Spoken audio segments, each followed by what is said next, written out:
Alors, comment ça a été pour ce deuxième entretien? Est-ce que vous avez... ça a été simple, vous avez galéré? Notez pareil, où est-ce que vous avez eu des difficultés? Où est-ce que ça a été fluide? Comment vous êtes mis en action?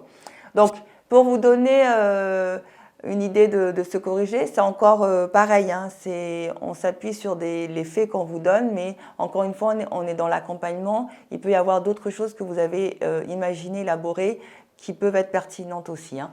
Donc, sur les objectifs, on va vous proposer de faire le point sur les prescriptions proposées lors du premier rendez-vous et aussi enquêter davantage sur les compétences de Madame V, parce qu'on commence à la connaître, mais il y a pas mal de choses sur lesquelles il faut avoir du détail et aller en profondeur.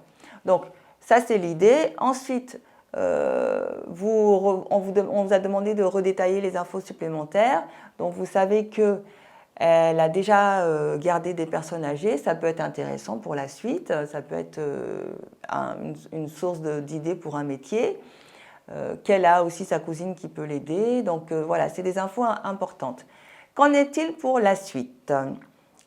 Sur la question 4, donc pour compléter le profil, vous réalisez qu'elle a des lacunes en français à l'écrit par rapport à ce qu'elle vous a amené. Par contre, à l'oral, c'est OK. Donc ça, c'est important. Peut-être que vous pouvez lui proposer à ce moment-là des cours de FLE, français langue étrangère.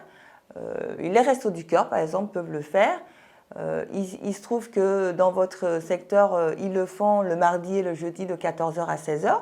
Ça tombe bien, ça peut être des horaires où elle peut définir ça avec sa cousine pour garder ses enfants ou son mari. Donc elle va pouvoir développer sa compétence à l'écrit. Pareil aussi, elle va apprendre à rédiger et mettre en forme son CV, chose qu'a priori elle ne sait pas encore bien faire.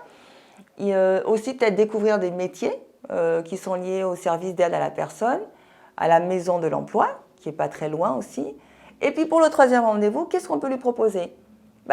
Retour sur les différents ateliers qu'elle aura fait. Par exemple, si elle a été aux ateliers, qu'est-ce qu'elle a fait? Qu'est-ce qu'elle a trouvé d'intéressant au niveau de son CV? Est-ce qu'elle a appris à mettre en forme, à rajouter des idées, des compétences? Et puis organiser sa liste de compétences.